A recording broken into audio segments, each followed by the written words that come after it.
La valorisation d'une société introduite en bourse dépend tout à la fois de ses caractéristiques, et donc de l'attrait qu'elle exerce sur le marché, mais aussi de l'appétit des investisseurs en actions nouvelles. Dans les compositions de portefeuille généralement observées, apparaît un biais en faveur des titres de proximité. Ceci peut s'expliquer par la meilleure connaissance qu'ont les investisseurs des entreprises du tissu économique local.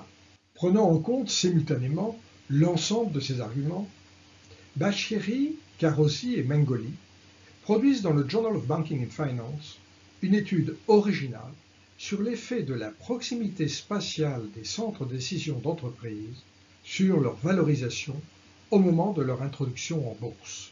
L'idée de base est la suivante. Dans un pays, figuré ici par l'ovale gris, il peut exister des zones, comme la verte, où les sièges sociaux d'entreprise, les étoiles rouges, sont nombreux et proches géographiquement.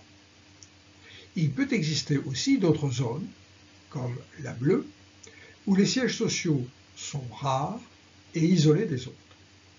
Pour les investisseurs locaux, l'introduction en bourse d'une nouvelle entreprise peut être perçue différemment. Si l'introduction concerne une entreprise présente dans une zone isolée, bleue, il y a matière à satisfaire le biais local, car les titres de ce type sont rares.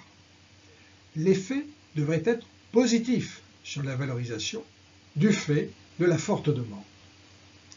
En revanche, si l'introduction concerne une zone où il y a une forte concentration d'entreprises, l'intérêt ne sera que marginal. Bashiri, Karosi et Mengoli vont donc chercher à mesurer la proximité géographique relative des entreprises cotées en bourse au sein d'un ensemble homogène. Ici, le marché boursier italien. Les distances sphériques sont directement déduites des coordonnées, latitude-longitude, des sièges sociaux, tels qu'ils apparaissent sur Google Maps. Les auteurs empruntent aux sciences de l'écologie l'indice de dispersion spatiale de Johnson et Zimmer. Cette mesure permet de dire si, au vu d'un échantillon particulier, une firme apparaît relativement isolée ou proche des autres. Comme il ne s'agit que d'une mesure relative et que les valeurs ne s'interprètent que dans le contexte de l'échantillon particulier, les auteurs la transforment en une simple mesure ordinale à 4 modalités, de isolé en très concentré. L'intérêt de recourir ici à des outils plus utilisés dans le domaine des sciences de l'écologie est d'essayer de mesurer les effets d'interaction entre firmes opérant dans des espaces plus ou moins proches, comme on le ferait pour des êtres vivants. À côté de la rareté de titres locaux, et donc des caractéristiques de l'offre, Bashiri, Karosi et Mengoli prennent en compte aussi les caractéristiques géographiques de la demande. Elle est considérée comme d'autant plus favorable que l'entreprise est située près d'une capitale régionale dotée d'un pouvoir d'achat élevé.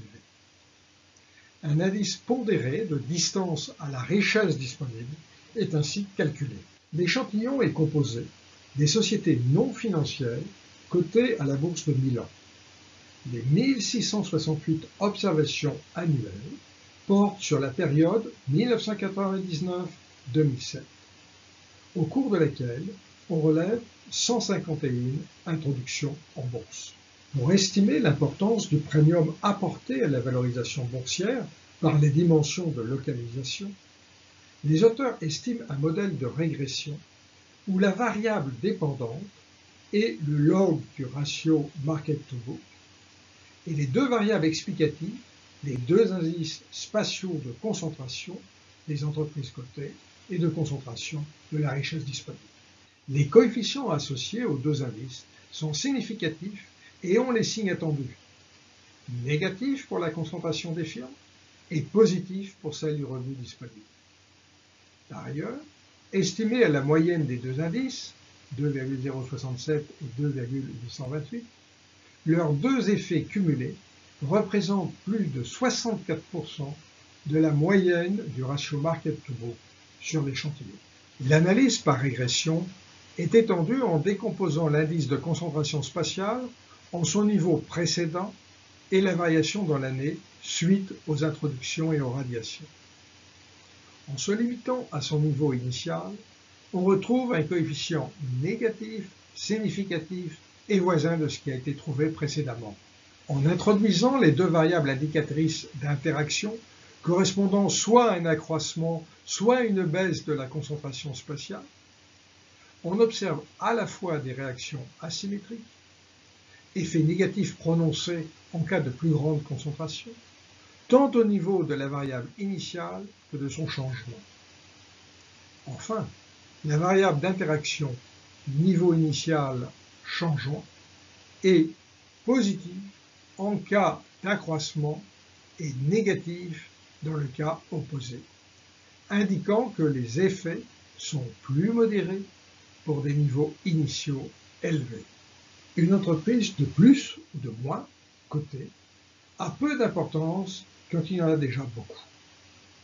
Au total, l'ensemble de ces résultats conforte l'hypothèse d'une demande de titres alimentée par des biais locaux.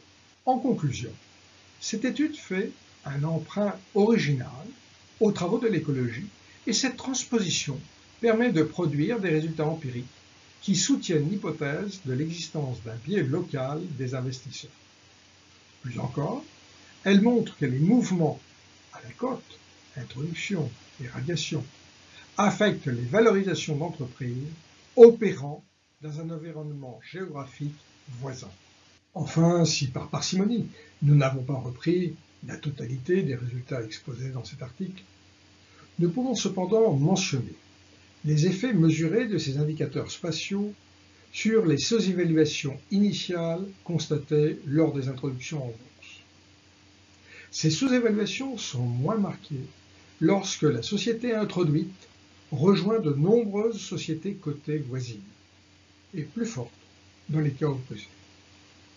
Au total, les dimensions semblent pertinentes pour expliquer une partie des différences de valorisation boursière au moment des introductions en bourse.